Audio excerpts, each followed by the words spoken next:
நேர்கள் அனைவரையும் ஜெயா பிளஸ் தொலைக்காட்சியினுடைய ஏன் என்ற கேள்வி விவாத நிகழ்ச்சிக்காக நான் உங்கள் அனைவரையும் வரவேற்கிறேன். இந்நிகழ்ச்சியில் துறை சார்ந்த ஆளுமைகளுடைய எண்ண ஓட்டங்களை இன்றைய தலைப்பில் மிக விரிவாக விவாதிப்பதற்காக நாம் இன்றைக்கு காத்திருக்கிறோம். முக்கியமாக நாம் இன்றைக்கு எடுத்திருக்கக்கூடிய தலைப்பு கள்ளச்சாராய மரணத்திற்கு விசாரணை ஆணையம், அரசியல் கொலைகளுக்கு அதிகார மாற்றம், நிர்வாகத்திறனின்றி தடுமாறும் விளம்பர அரசு. தோழர்களை தொடர்ந்து நாம் தமிழ்நாட்டை ஒரு பதப்பதைப்பில் வைக்கிறது படுகொலைகள். அதற்கு முன்பு நம்முடைய கள்ளச்சாராய விவகாரத்தில் எத்தனை பேர் இறந்துருக்காங்கன்னு இப்போ லிஸ்ட்டு தெரியல. அந்த அளவுக்கு மறைமுக பொருளாக இருக்கின்றது. ஒரு பெரும் சமூகம் அழிந்து கொண்டிருக்கிறது. இளைஞர்கள் போதை கலாச்சாரத்திலே மூழ்கிய நிலையில் இருக்கிறார்கள். என்ன வேடிக்கை என்னவென்று பலர் சொல்கிறார்கள் என்றால், ஒரு விவகாரம் வருகின்ற போது பதட்டமும் சமூக அக்கறையும் அனைவரிடத்திலே கூறிவிடுகிறது. காலப்போக்கில் அல்ல, மிக காலம் அல்ல, சில நாட்களில் அவைகள் பின்பு பேசும் பழங்கதைகளாக மாறிவிடுகின்றது. மக்கள் தனது தேவைக்காக பயணிக்க ஆரம்பித்து விடுகிறார்கள். ஊடகவியலாளர்களும் எழுத்தாளர்களும் சமூக ஆர்வலர்களும் சாதிய சிந்தனைவாதிகளும் அவர் பிரச்சனைகளை பேச ஆரம்பித்து விடுகிறார்கள். இப்படிப்பட்ட ஒரு சூழலில்தான் தமிழ்நாட்டை பதப்பதைக்க வைக்கக்கூடிய ஆம்ஸ்ட்ராங் போன்றவர்களுடைய கொலைகள், அதற்கு பின்னணியினுடைய காரணங்கள், கள்ளக்குறிச்சியினுடைய மரணங்கள், ஒட்டுமொத்தமாக சமூக பதட்டங்கள் குறித்து பேசுவதற்காக காத்திருக்கிறோம். இந்நிகழ்ச்சியில் காவல்துறை ஓய்வு பெற்ற உதவி ஆணையர் ஐயா ராஜாராம் அவர்களை நான் வரவேற்கிறேன். ஐயா வாங்க. பத்திரிகையாளர்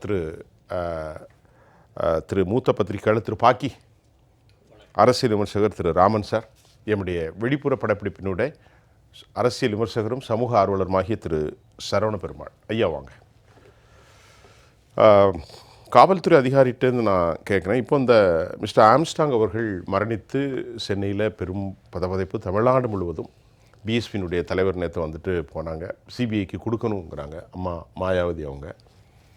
8 மணி நேரம் ஒரு நீண்ட நெடிய ஊர்வலம். இதெல்லாம் இணைச்சி சொல்லுங்கள். இன்றைக்கு ரத்தோர் அவரை மாற்றியிருக்கிறார்கள், அதாவது போலீஸ் துறையினுடைய சந்தீப் ராய் ரத்தோரை மாற்றிருக்கிறாங்க. புதுசாக அருணை போட்டிருக்கிறாங்க. ஒரு காவல்துறை ஆணையாளராக இந்த பிரச்சனைகளில் உங்களுடைய பரிணாமம் பார்வை என்ன ஐயா? இப்போது இந்த ஆம்ஸ்ட்ராங் அவங்க முதல்ல அவங்க பூவை மூர்த்தி அப்படிங்கிற அவரோட இயக்கத்தில் தான் இருந்தாங்க. அப்புறம் அவங்க காலமானதுக்கப்புறம் இவர் தனியாக பீமாராவ் அப்படின்னு சொல்லிட்டு இவங்க ஒரு இயக்கத்தை ஆரம்பித்தாங்க. அந்த இயக்கத்தில் இருக்கிற போது தான் எம்சி எலெக்ஷன் வந்தது. எம்சி எலெக்ஷனில் தனிப்பட்ட முறையில் நின்னாங்க. அப்போ திமுக ஆட்சி 2006. அப்போது 100 இது மாதிரி வட்டங்களுக்கு நடந்த எலெக்ஷனை கேன்சல் பண்ணி ஹைகோர்ட் ஆர்டர் போட்டாங்க. அப்போது இவர் ஹைகோர்ட்டுக்கு போய் நான் அந்த கட்சியை சேர்ந்தது கிடையாது, அந்த கட்சியை எதிர்த்து நின்று தான் ஜெயித்தேன் அப்படின்னு சொல்லிட்டு இவர் வாதாடி இவர் ஜெயிச்சதை டிக்ளேர் பண்ண வச்சுட்டாங்க. டிக்ளேர் பண்ணி எம்சி ஆனார், அட்வொகேட் ஆனாங்க. அதுக்கப்புறம் இந்த கட்சியில் மாநில தலைவர் அந்தஸ்து, அப்படி படிப்படியாக கொஞ்சம் கொஞ்சமாக பிஎஸ்பியினுடைய தமிழக தலைவராக மாநில தலைவராக ஆனாங்க. அப்புறம் நிறைய அந்த பட்டியலின இளைஞர்கள், படித்த இளைஞர்களை படிக்க வச்சார். வழக்கறிஞர்களாக கிட்டத்தட்ட ஒரு 500 பேரை உருவாக்கினார். நிறைய. ஆமாம் இருக்கார். இன்னைக்கு சென்னை பார் அப்படின்னு பார்த்தீங்கன்னா அதில் எல்லாருமே கிட்டத்தட்ட இவருக்கு வேண்டப்பட்டவங்க தான் அதில் இருப்பாங்க. அந்த அளவுக்கு உருவாக்கியிருக்காரு. உருவாக்கி அதாவது அவங்கள ஒரு நல்வழிப்படுத்தி படிக்கணும், ஒரு வேலைக்கு போகணும் அப்படின்னு. இவரே இவர் பேரில் இருந்த வழக்குகள் 1-2 வழக்குகள் இருந்து அதையும் வாதாடி ஒன்றும் இல்லாமல் ஆக்கிட்டார். அப்புறம் இவரை பற்றி ஒரு பத்திரிகையில் தவறாக எழுதியிருந்தாங்க அப்படிங்கிறதுக்காக அந்த பத்திரிகையின் பேரில் வழக்கு போட்டார். வழக்கு போட்டு அதில் அந்த பத்திரிகையை சேர்ந்தவங்களுக்கு 6 மாதம் தண்டனையும் வாங்கி கொடுத்தார். அப்புறம் அந்த அப்பீலில் பெண்டிங்கில் இருக்குது. இது மாதிரி ஒவ்வொரு விஷயங்களையும் லீகலாக அணுகிறார். அதே மாதிரி தனக்கு பிரச்சனை இருக்குது அப்படிங்கிறது தெரிஞ்சு அப்ளை பண்ணி லீகலாக 20 லட்ச ரூபாய்க்கு ஒரு துப்பாக்கி வாங்கி வச்சுருக்கார். அப்படியாப்பட்டவர் உஷாராக இருப்பார். எப்போதுமே அவர் கூட 50 பேர் 40 பேர் 20 பேர் அப்படின்னு இருப்பாங்க எப்போதுமே. இது அவரோட வீடு அப்படிங்கிறதுல அந்த சந்துக்குள்ளே யாருமே அதிகமாக வரமாட்டாங்க அப்படிங்கிற ஒரு தைரியத்தில் அவர் கொஞ்சம் அசால்ட்டாக இருந்துட்டாங்க. அன்றைக்கு சம்பவம் நடந்தது, அன்னைக்கு அந்த சம்பவம் நடந்தது. அதுக்கு தான் காரணம். ஏன்னா எதிரிகள் அப்படிங்கிறவங்க இவரை வாட்ச் பண்ணிகிட்டே இருப்பாங்க. அதை சந்தர்ப்பத்தை கரெக்டாக பயன்படுத்தியிருப்பாங்க அப்படின்னு தான் நினைக்கிறேன். அந்த கைது செய்யப்பட்டவங்க கொடுத்த வாக்குமூலத்தை பார்க்கல அப்படி தான் தெரிய வருது. இப்போ கமிஷனரை மாற்றிருக்கிறாங்க. கமிஷனரை மாற்றி அருண் அவங்க ஏடிஜிபி சார், அவர் லாண்டார்டில் இருந்தவரை சென்னை கமிஷனராக போட்டிருக்காங்க. இப்போ இது வரைக்கும் இதில் 11 பேரை அரெஸ்ட் பண்ணியிருக்காங்க. ஃபர்தராக இப்போ அவங்கள கஸ்டடி எடுத்து விசாரித்து அவங்க சொன்ன காரணங்களுக்கு சரியான சாட்சியங்கள் இருக்குதா அப்படின்னு பார்ப்பாங்க. அந்த சாட்சியங்களின் அடிப்படையில் அவங்க பேரில் குற்றப்பத்திரிக்கை தாக்கல் பண்ணுவாங்க. இவங்க இல்லாமல் வேற யாராவது சம்மந்தப்பட்டிருக்காங்க அப்படின்னா அவங்களையும் கைது பண்ணுவாங்க. அது ரெண்டாவது ஃபர்தர் இன்வெஸ்டிகேஷன். இன்வெஸ்டிகேஷனோட தொடர்ச்சி தான். இப்போ எனக்கு என்னன்னா, இப்போ எல்லோருக்கும் ஒரு பொது செய்தி ஒன்று வருது. உளவுத்துறை இவரை ஒரு எச்சரிக்கை செய்தது அப்படின்ட்டு ஒரு தகவல் பரவுது. அதில் அத்தென்டிசிட்டிலாம் தெரியல. அதில் உண்மைத்தன்மை இருக்கா, உளவுத்துறை உண்மையிலேயே திரு ஆம்ஸ்ட்ராங்கை எச்சரிக்கை செய்ததா, எதிரிகளின் மூலம் உங்களுக்கு உயிருக்கு அச்சுறுத்தல் இருக்கிறது என்று. அப்படி இருந்தால் உளவுத்துறை தமிழ்நாட்டுடைய காவல்துறையினுடைய டிஜிபிட்டையோ அல்லது ரத்தோர்ட்டை போன்றவற்றையெல்லாம் சொல்லியிருக்கணும். ஐயா அந்த மாதிரி ஒரு பிஎஸ்பியுடைய தலைவருக்கு அச்சுறுத்தல் இருக்கிறது, உடனடியாக காவல் அவருக்கு நியமிங்கன்னு சொல்லியிருக்கணும் இல்லையா? அப்போ 3 முறை எச்சரித்தும் காவல்துறை எந்த விதமான நடவடிக்கையும் போடாமல் இதை எப்படி போகிற போக்கில் பேசுவதை எப்படி எடுத்துக்கொள்வது? இதனுடைய ப்ரொசீஜர் புரோட்டோகால் என்ன? இல்லை, அதாவது உளவுத்துறை அப்படிங்கிறது வந்து சென்னை நகரத்துக்கு கமிஷனர் கண்ட்ரோல் ஒரு உளவுத்துறை இருக்கு. அது இன்டெலிஜென்ஸ் செக்ஷன் ஐஏஎஸ்ன்னு சொல்லுவாங்க. ஐஏஎஸ். ஆமாம். மாநில உளவுத்துறை இருக்கு. அந்த மாநில உளவுத்துறையில இருந்து தான் இவருக்கு தகவல் கொடுத்ததா சொல்றாங்க. அந்த மாநில உளவுத்துறை நம்ம சென்னை நகர காவல்துறைக்கு அவங்க இன்டிமேட் பண்ணியிருந்தாங்கன்னா இவங்க வந்து ப்ரொடெக்ஷன் போடுறதுக்கு வாய்ப்பு இருக்கு. இல்லை, அதைத்தான் கேட்குறேன். அதில் என்ன லேக்கிங் இருக்கு? அதாவது இந்த கொலைக்கு இப்பொழுது கைது செய்யப்பட்ட 8 பேருக்கும் தாண்டி திருமாவளவன் என்ன சொல்கிறார் என்றால், இவர்களெல்லாம் ஒன்றும் இல்லை, வேறு விசிக்கு என்ன சொல்கிறார்கள், வேறு பல சாதிய பல விஷயங்களெல்லாம் சொல்கிறாங்க. தென் மாவட்டங்களில் உள்ள கூலிப்படைகள் இருக்கிறார்களா என்ற சந்தேகத்தையும் கிளப்பப்படுகின்றது. இந்த சூழ்நிலையில் இன்டர்நேஷ்னல், அதாவது ஸ்டேட் லெவல் இன்டெலிஜென்ஸ் வந்து அவங்கள வந்து சொல்லியிருந்தால் ஏன் பாதுகாப்பு போடலை, ஏன் சொல்ல மறுத்தாங்க? அந்த OCU அப்படின்னு சொல்லக்கூடிய அந்த மாநில உளவுத்துறை தான் தகவல் கொடுத்ததா சொல்கிறாங்க. அந்த தகவல் வந்து இவருக்கு இன்டிமேட் பண்ணது மட்டும் இல்லை, அவங்க என்ன பண்ணியிருக்கணும், அவங்க அதிகாரி மூலமாக சென்னை நகர கமிஷனருக்கு இன்ஃபார்ம் பண்ணியிருக்கணும். அதான ரூல்ஸ். அப்படி பண்ணியிருந்தாங்கன்னா இவங்க வந்து அதுக்கு பந்தோபஸ்து போட்டிருப்பாங்க. ஆமாம், இவங்க சொன்னாங்கன்னு தான் சொல்கிறாங்களே தவிர எப்போ சொன்னாங்க, ஏது சொன்னாங்க, யார் மூலமாக சொன்னாங்க, எந்த வழியில் சொன்னாங்க அப்படிங்கிறத. பட் கமிஷனர் வந்து அவங்க அது மாதிரி இவருக்கு எதுவும் இல்லை, இவருக்கு ஆபத்து எதுவும் இல்லை அப்படிங்கிற மாதிரி தான் பேட்டியில் சொல்லியிருந்தாங்க. நேற்று சொன்னார் எங்களுக்கு அந்த மாதிரி எந்த தகவலும் இல்லைன்ட்டு அந்த ரத்தோர். ஆமாம், அதான் அவங்க தான் சொல்லியிருந்தாங்க, பேட்டியில் சொல்லியிருந்தாங்க இது மாதிரி வந்து அவருக்கு எந்த விதமான இது இல்லைன்னு. ஆனால் பட் இவருக்கு தெரிஞ்சிருக்கு. தெரிஞ்சதுனால தான் இவர் வந்து அப்ளை பண்ணி துப்பாக்கி வாங்கியிருக்கிறார், லைசன்ஸ் துப்பாக்கியும் வச்சிருந்திருக்காரு. அன்னைக்கு குறிப்பிட்ட நாளில் எடுத்துட்டு வரல. ரொம்ப சாதாரண. ஆமாம், எடுத்துட்டு வந்தாரா இல்லை காரில் இருந்தா அப்படிங்கிறது தெரியல. இன்னொன்று வந்து எப்போதுமே அவர் கூட வந்து குறைஞ்சபட்சம் 20 பேர் இருப்பாங்க. அந்த 20 பேரும் கூட அன்னைக்கு இல்லை. அன்னைக்கு கிட்ட 2 பேர், இவரோட டிரைவர் பாலாஜின்னு ஒருத்தர், இவங்க அண்ணன் வீரமணி தான் இருந்திருக்காங்க. வீரமணியும் அவரும் வீட்டில் பக்கத்தில் இருந்தார். ஆமாம், அதனால வந்து அவங்க வந்து இதை எதிர்பார்க்கல. அதாவது நம்ம ஏரியாவில் நம்ம வீட்டுக்குள்ள வந்து நம்மளை என்ன பண்ணிடுவாங்க அப்படிங்கிற மாதிரி ஒரு தைரியத்தில், மனோதைரியத்தில் இருந்திருப்பாங்க அப்படின்னு தான் எனக்கு தோணுது. எதுவாக இருந்தாலும் விசாரணை நடந்துட்டு இருக்கு. விசாரணையில் முடிவில் தான் தெரியும் என்னதான் நடந்தது, இதுதான் காரணம், யார் தான் காரணம், இதுதான் காரணம், இன்னார் தான் அதுக்கு ஸ்கெட்ச் போட்டு கொடுத்தாங்க, இன்னார் தான் ஸ்பாட்டுக்கு, யார் ஸ்பாட்டுக்கு வந்தாங்கிறது வந்து அங்கே இருக்குது, சிசிடிவியில் தெரியுது, ஃபுட்டேஜில். அதில் சில பேர் ஓடுற மாதிரி தெரியுது. அவங்களும் பிடிப்பு வந்து சரண்டர் ஆகிருக்காங்கன்னு சொல்கிறாங்க, அரெஸ்ட் பண்ணி ரிமாண்ட் பண்ணியிருக்காங்க இல்லையா. இவங்களோட அந்த பாடி லாங்குவேஜ், இவங்களோட உருவமும் அந்த இது எல்லாமே கரெக்டாக கோயின்சைட் ஆகுதான்னு பார்க்கணும். இதுக்கு பின்னணியில் இருக்கிறவங்க யார் யார் அப்படிங்கிறத இவங்களை கஸ்டடி எடுத்து விசாரிக்கணும். ஸோ அதை அந்த மேட்ச் பண்ணி பார்த்து தெரிஞ்சிடும் இல்லையா? ஆமாம், தெரியும்ல, தெரிஞ்சிடும். அதை ஃபோக்கஸ் பண்ணி இவர் தானா இந்த அரெஸ்ட் ஆயிருக்காங்க, சரண்டர் ஆன 8 பேர்ல யாராவது இருக்கானா கண்டுபிடிச்சிடும். ஆமாம், நிச்சயமா தெரியும், நிச்சயமா தெரியும். அதில் வந்து எத்தனை பேர், 3 பேரோ 4 பேரோ தான் தெரியலாம். ஆனால் 8 பேர் கூட வந்துருக்கலாம். அந்த கேமராவில் கவர் ஆனது அவங்கள வச்சு அவங்கள பிடிக்கிறது தெரியல. மற்றவங்கள யார் வந்தாங்க, 8ல் ஒரு 3 இருக்கலாம், ஆமாம், ஒரு 4 இருக்கலாம். ரெண்டாவது அந்த இடத்துல டவர் லொகேஷன், அவங்களோட ஃபோன் டவர் லொகேஷன் அந்த இடத்த காட்டுதா அப்படிங்கிறது அந்த டைம்ல. ஆமா, அதையும் பார்க்கணும். அப்புறம் அந்த ஜொமேட்டோ அந்த யூனிஃபார்ம் போட்டிருந்தாங்க அப்படிங்கிறாங்க. அந்த யூனிஃபார்ம் எங்க இருந்து வாங்குனாங்க? அங்க பக்கத்துல வந்து ஒரு பிரியாணி கடை இருக்கு, பெரிய பிரியாணி கடை. அது அந்த கடையில எப்போதுமே ஜொமேட்டோ சேர்ந்தவங்க அந்த இது டெலிவரிக்காக இங்க இருந்து பர்ச்சேஸ் பண்ணி எடுத்துட்டு போறதுக்காக அது வருவாங்க போவாங்க. அது கிட்டத்தட்ட ஒரு 50 பேர் எப்போதுமே இருப்பாங்க. அவ்வளோ பெரிய கடை, பெரிய கடை. ஆமா, அந்த பெரிய கடையை ஒட்டி எப்போதுமே ஆட்கள் இருப்பாங்க. அந்த ஜொமேட்டோக்காரங்க செம்பியம், ஆமா, செம்பியத்துல அந்த கார்னர்ல, அதுக்கு பக்கத்து சந்தில தான் இவருக்கு வீடு. இந்த சம்பவம் நடந்த இடங்கள்லாம் அந்த இடத்துல தான். ஆக அந்த இடத்துல வேற யாரும் அதிகமாக வர மாட்டாங்க. இவங்க வந்தாங்கன்னா அந்த கம்பெனியில் எப்படி அவங்களுக்கு இந்த யூனிஃபார்ம் கிடைச்சது, யாருக்கு கொடுத்தாங்க, அவங்க யாரோட டவர் லொகேஷன் அங்கே காட்டுது, அந்த நேரத்தில் யாரெல்லாம் இருந்தாங்க, அது மாதிரி இன்வெஸ்டிகேஷன் அப்படிங்கிறப்போ ப்ராப்பராக பண்ணுவாங்க. ஏன்னா இதில் வந்து சின்ன விஷயம் கிடையாது.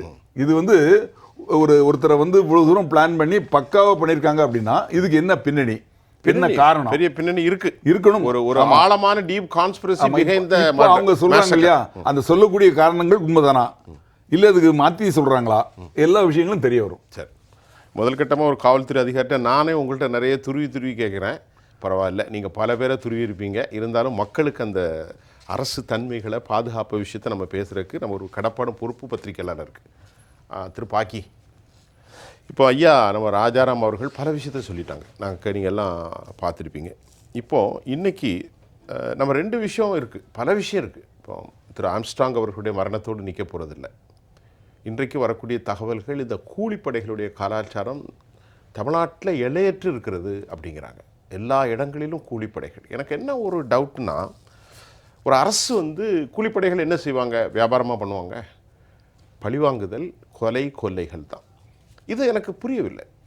மத்திய தரை கட நாடுகளில், சவுதி போன்ற நாடுகளெல்லாம் இந்த மாதிரியான ஒரு சிறு கலாச்சாரத்தை கூட நீங்கள் பார்க்க முடியாது. உடனடியாக காலி பண்ணி விடுவாங்க. நம்ம ஜனநாயகங்கிற போர்வையில் தன்னுடைய சக மனிதர்கள் படுகொலை செய்யக்கூடிய ஒரு கலாச்சாரம் எச்சரிக்கை மட்டுமில்லை, பதற்றத்தை ஏற்படுத்துகிறது.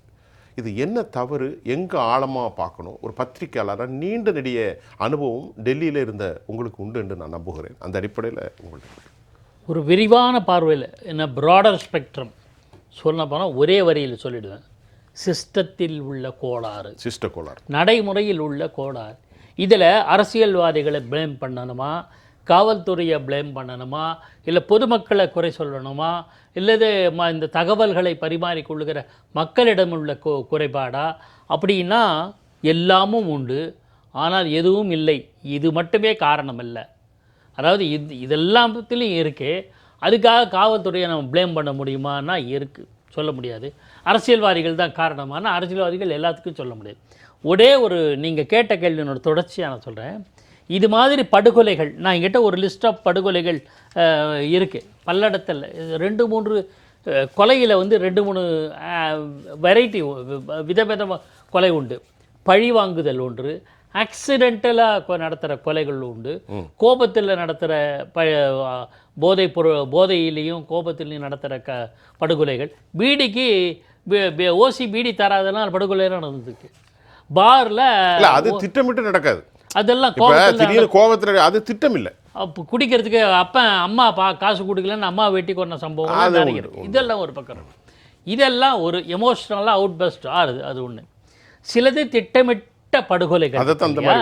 ஐயா சொன்ன மாதிரி, சார் சொன்ன மாதிரி அதெல்லாம் ஒன்று யூனிஃபார்மாக பல அம்சங்கள் பார்க்கலாம். ஒன்று, இரவு நேரத்திலேயோ அல்ல மாலை நேரத்தில் தான் நடக்கும். 2, ஏதாவது 2 வீலர் அல்லது ஜீப் குறுகலானதா டக்குன்னு எஸ்கேப் ஆகிறதுக்கு 2 வீலர் இருசக்கர வாகனங்களில் வருவாங்க, கேங்காக வருவாங்க. ஒரு ஆள் 2 ஆள் வர மாட்டாங்க, ஒரு 6 பேர் 5-6 பேராக வருவாங்க. 5-6 பேர்கிட்டே ஏதாவது வெப்பன் இருக்கும், விதவிதமான வெப்பன் இருக்கும். ஒருத்தர் துப்பாக்கி வச்சிருப்பா, ஒருத்தர் பிஸ்டல் வச்சிருப்பா, ஒருத்தர் அருவாள் வச்சிருப்பா. ஏதாவது ஒன்றுத்தில் ஆட்டம் இதில் நாட்டு வெடிகுண்டுகள் கூட இருக்கும்.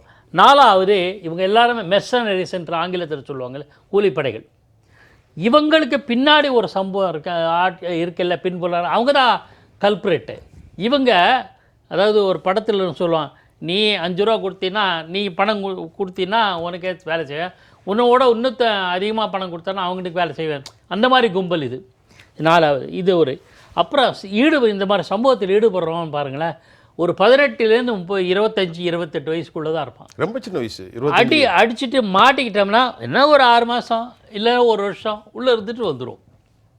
அவனுக்கு அடுத்த வேலையை பார்ப்போம். அடுத்து ஒரு 5 லட்சமோ 10 லட்சமோ வாங்கிட்டு இன்னொருத்தர் ஆளை போட்டு தள்ளுவோம்.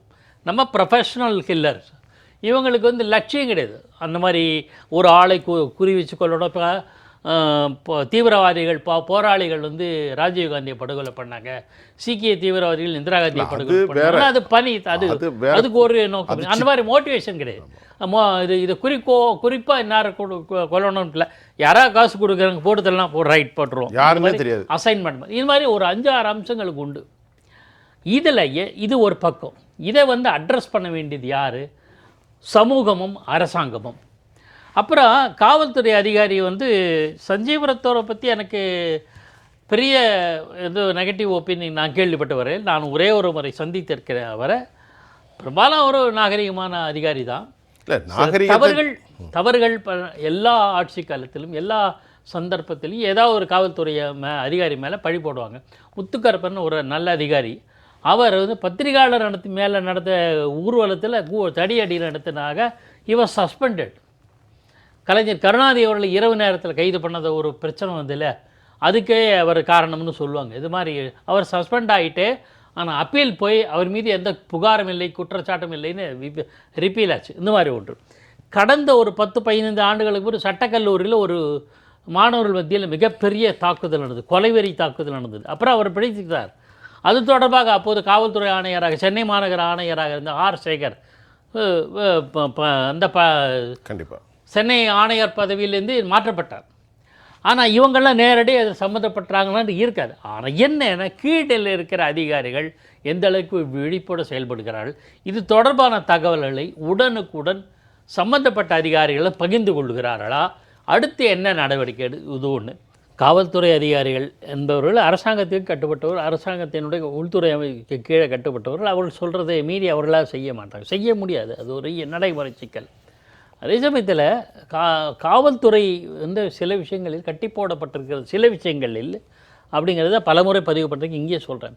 என்னன்னா நம்ம நாட்டில் முன்னாள் டிஜிபி சைலேந்திர பாபு கூட ஒரு முறை சொன்னார், ஸ்காட்லாந்து யார்டு காவல்துறை மாதிரி இண்டிபெண்ட்டாக தேர்தல் ஆணையம், உயர்நீதிமன்றம் போன்றவை எப்படி தன்னிச்சையாக தன்னாட்சி உரிமை படைத்த அமைப்புகளாக இருக்கிறதோ அது மாதிரி காவல்துறை இருந்தால் தான் சுதந்திரமாக செயல்படும். ஜெயலலிதா அம்மையார் காலத்தில் காவல்துறை எனக்கு கண்ணால் பார்த்துருக்கேன், ஐஏஎஸ் ஐபிஎஸ் அதிகாரிகளுக்கு முழு சுதந்திரம் கொடுத்தார். அரசியல்வாதிகள் குறுக்கிட வர முடியாது, அந்த வேலையை நடக்காது. இந்த முறை இந்த ஆட்சி மீது ஒரு குறை என்னன்னா, அது முதலமைச்சருடைய கவனத்துக்கு செல்ல வேண்டும் என்பதற்காக பதிவு செய்கிறேன். காவல்துறையோ அல்லது வேறு அதிகாரிகளோ நடவடிக்கைகள் எடுத்தால் அரசியல்வாதிகளோட குறுக்கீடுகள் வருதில்ல, அதுக்கு வந்து அவங்க இணங்குவது போன்ற ஒரு நிர்பந்திக்கப்படுகிற சூழல் வந்து பல சமயங்களில் நான் பார்த்தேன், பல தளங்களை பதிவு பண்ணியிருக்கேன். திமுக ஆட்சியில் அந்த மாதிரி இருக்கு, திமுக ஆட்சியில் இருக்கு. இந்த கோளாறு சரி பாக்கி. இப்போ இதில் ஒரு சின்ன சந்தேகம் என்னன்னா, கள்ளக்குறிச்சி மரணம் நடக்கும்போது கள்ளக்குறிச்சியினுடைய அந்த பகுதி, அந்த இடம் பேர் எனக்கு மறந்துருச்சு, ஒரு 100-200 மீட்டரில் தான் கருணாபுரம் 100 மீட்டரு 200 மீட்டரில் தான் காவல்துறை வருவாய்த்துறை அதிகாரிலாம் இருக்கிறாங்க. காவல்துறை அதிகாரிகளை இங்கே நாங்கள் குறை சொல்கிறதுக்கு முன்னாடி அப்போ அவங்கள கட்டுப்படுத்தி நீ கண்டுக்கிடாத ஐயான்னு சொன்னது யாருங்கிற கேள்வி வரும். அதுதான் கேள்வி. நான் பல சந்தர்ப்பம் சரிதான் ஐயா, ஒரு காவல்துறை அதிகாரியா 100 மீட்டரில் போலீஸ் ஸ்டேஷன் இருக்குது, கருணாபுரத்தில் கடனுக்கு சரக்கை கொடுத்து வசூல் பண்ணுறான், அவன் பேர் என்ன, கோவிந்தராஜ் என்ற கண்ணுக்குட்டி. அப்போ என்ன நடக்குது? இல்லை, இன்னொன்று கவனிக்க வேண்டியதுன்னா, ஆளுங்கட்சி நாம் எந்த அரசியலே பேச விரும்பலை, தவிர்க்கணும்னு ஆசைப்படுறேன். இது அரசியல் அல்ல. ஆளுங்கட்சி சார்பாக இருக்கிற விடுதலை சிறுத்தைகள் கட்சி, மார்க்சிஸ்ட் கட்சி, காங்கிரஸ் போன்ற தோழமை கட்சிகளே இது குறித்து அச்சத்தை வெளிப்படுத்தியிருக்கிறார்கள். நிச்சயமாக குற்றவாளிகள் இவர்கள் அல்ல. இன்னும் சில பேர் விசிகே தலைவர் தொல் திருமாவளவன் சொல்லியிருக்கிறார், காங்கிரஸ் தலைவர் செல்வ பிரதிகை குற்றச்சாட்டியிருக்கிறார், பாலகிருஷ்ணன் மார்க்சிஸ்ட் கட்சி தலைவர் அவர் பேசியிருக்கார். ஆக இவர்களுக்கே அச்சம் வந்திருக்கிறதுல ஏதோ சிஸ்டத்தில் உள்ள கோளாறு, அந்த சிஸ்டத்தில் நடைமுறையில் உள்ள கோளாறை நிவர்த்தி செய்ய வேண்டியது மிக மிக மிக அவசியம். கண்டிப்பாக அது தவிர்த்தது காரணம் தான் கள்ளக்குறிச்சி மட்டும் இல்லை, ஒரு 10 லிஸ்ட் சொல்கிறேன், நம்ம 2வது சம்பவங்கள் இருக்கு. 2வது பேசுகிறேன். சரவணபெருமாள் சார் சொல்லுங்கள். அதாவது தொல் திருமாவளவன் கட்சியினுடைய கூட்டாளியாக இருந்தாலும் அவருடைய அறிக்கை என்ன சொல்கிறாருன்னா, உண்மை குற்றவாளிகள் இவர்கள் அல்ல, இதற்கு பின்பு பல கூலிப்படைகள் இருப்பதாக சந்தேகம், சாதிவாத கும்பல்கள் இருக்கலாம், கொலைகார கும்பல்களை அடையாளம் காணலன்னா தமிழக அரசுக்கு மிகப்பெரிய களங்கம் ஏற்படும் என்கின்ற ஒரு டிசென்டிவ் வாய்ஸ் கேம் ஃப்ரம் அலையன்ஸ், அதாவது இந்த மூமெண்ட்லேருந்தே வெளியாகிருக்கு. அவருடைய உள்ளார்ந்த அந்த கூட்டணி அமைப்புகள்லேருந்து உருவாகிருக்கிறது. திரு பாக்கி சொன்ன மாதிரி மார்க்சிஸ்ட் கம்யூனிஸ்ட்லாம் எல்லாருமே இந்த குரல்களை எழுப்புகிறாங்க. தமிழ்நாட்டில் வந்து நாங்கள் இப்போ பார்க்கும்போது to be appear abnormal situation is going on. நீங்கள் இதை எப்படி பார்க்குறீங்க? அனைவருக்கும் மாலை வணக்கம். ஜெயா பிளஸ் நியூஸ் குழுமத்தினருக்கும், நெறியாளர் உங்களுக்கும், சக கருத்துரையாளர்களுக்கும் என்னோட பணிவான மாலை வணக்கங்களை தெரிவித்துக் கொண்டு, உலக தமிழ் நெஞ்சங்களுக்கு தமிழ் கடவுள் முருகனுடைய திருவடிகளிலிருந்து என்னோட பொன்னான கருத்துக்களை தெரிவிக்கிறேன். முதல்ல வந்து பார்த்தீங்கன்னா, நான் இப்போ இந்த வடசென்னை பகுதியில் தான் இருக்கேன், சரிங்களா. நான் வந்து பள்ளி பருவம் வந்து ராயபுரம், அதுக்கு பிற்பாடு வட சென்னை இந்த பகுதி வியாசர்பாடி பகுதியில் தான் வசிக்கிறேன் நான். இங்கே வந்து நாங்கள் வந்து சிறு வயதுலேருந்து இந்த கள்ளச்சாராயம் காய்ச்சறது, நாங்கள் கிரிக்கெட் விளையாடுற இடம் பக்கத்துலலாம் கள்ளச்சாராயம் காய்ச்சறது, திடீர்னு நைட்டில் வந்து பார்த்திங்கன்னா கத்தி எடுத்துகிட்டு ஓடுவாங்க. இல்லை இது வந்து காடு மாதிரி இருந்த இடம் தான், இன்றைக்கி வந்து டெவலப் ஆயிடுச்சு. ஆனால் வந்து நான் வந்து ஒரு சில இன்ஸ்டன்ஸில் இந்த போலீஸ் ஸ்டேஷன் எங்கள் பகுதியில் இருக்கக்கூடிய கொடுங்கியூர் P6 போலீஸ் ஸ்டேஷனுக்கு ஒரு 2-3 விஷயங்களாக லவுட் ஸ்பீக்கர் பிரச்சனை இந்த மாதிரிலாம் பிரச்சனையெல்லாம் அணுகும்போது போலீஸ்னுடைய நிலைப்பாடு, அதாவது நான் சொல்றது 2001 2006 பீரியட்லேயே வந்து பார்த்தீங்கன்னா ஒரு சில கேள்விகளுக்கு அவங்க என்ன சொல்லியிருக்காங்கன்னா, இந்த லவுட் ஸ்பீக்கர் பிரச்சனை எல்லாம் சொன்னீங்கன்னா நீங்க வந்து சுப்ரீம் கோர்ட் ஆர்டரே இருக்கு அப்படின்னு சொன்னா அவங்க என்ன சொல்லுவாங்கன்னா, இது இன்னும் சிட்டியே ஆகல சார், இங்க சிட்டி லிமிட்டுக்குள்ள இருந்துதான் இதெல்லாம் வந்து செல்லும் அப்படின்னு சொல்லியிருக்காங்க. புரியுதுங்களா? இதெல்லாம் சுப்ரீம் கோர்ட் ஆர்டர் வந்து சிட்டி லிமிட்டுக்குள்ள இருக்கிறதுக்கு தான் அப்படின்னு சொல்றாங்க. அப்ப வந்து இந்த மாதிரி மடைமாற்று வகையான பேச்சுக்கள் எல்லாம் வந்து லோக்கல் போலீஸ் ஸ்டேஷன்ல இதெல்லாம் நடந்துட்டு இருந்தா. அதற்கு பிற்பாடு 2002-03 ஜெயலலிதா அம்மையாருடைய தீர்க்கமான முடிவுனால வந்து பாத்தீங்கன்னா அவங்க என்ன பண்ணாங்கன்னா, ISO அந்த ஸ்டாண்டர்டுக்கு கொண்டு வரணும்னு சொல்லி போலீஸ் ஸ்டேஷனுக்கு யார் வேணா பயம் இல்லாம வரலாம், கம்ப்ளைண்ட் கொடுக்கலாம் அப்படின்ற ஒரு நிலைப்பாடை உருவாக்கி ஹெல்ப் டெஸ்கை உருவாக்குறாங்க. அந்த ஹெல்ப் டெஸ்கை உருவாக்கி அதற்கு பின்பாடு யார் வேணா தைரியமா உள்ள போய் கம்ப்ளைண்ட் கொடுக்குற அளவுக்கு இருந்தது. ஆனா இப்ப வந்து போலீஸ் ஸ்டேஷனுக்கு போனாலே எங்களை மாதிரி ஆட்கள்லாம் அஞ்சக்கூடிய ஒரு சூழ்நிலை இருந்தது. ஏன்னா அவங்க வந்து மடைமாற்றம் செய்வது நிறைய, ஏன்னா இந்த P6 போலீஸ் ஸ்டேஷன் வந்து பாத்தீங்கன்னா ராஜீவ்காந்தி கொலை வழக்குல சம்பந்தப்பட்ட போலீஸ் ஸ்டேஷன் பின்னாடியே தான் சிவராசன் தங்கியிருந்தான்.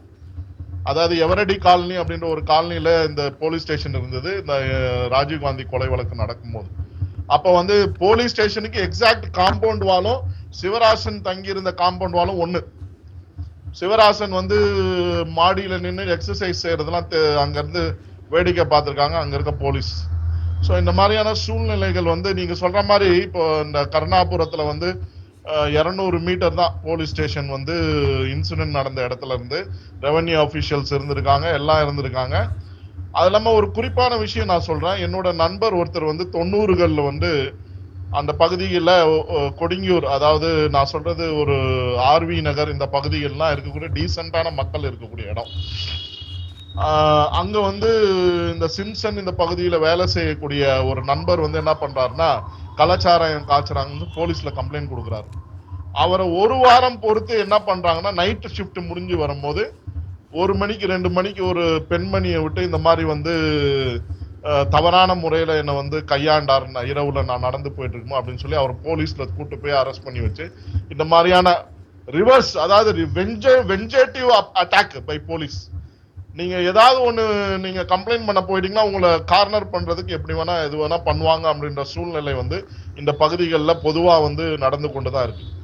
அதனால நீங்க வந்து ட்ரக், நீங்க வந்து நான் வந்து ஒரு கூடைப்பந்தாட்டு பூங்கா இருக்கு, அந்த இடத்துல நாங்க கூடைப்பந்தாட்டம் வந்து 2016, 17, 18 பீரியட்ல நடத்துறோம்.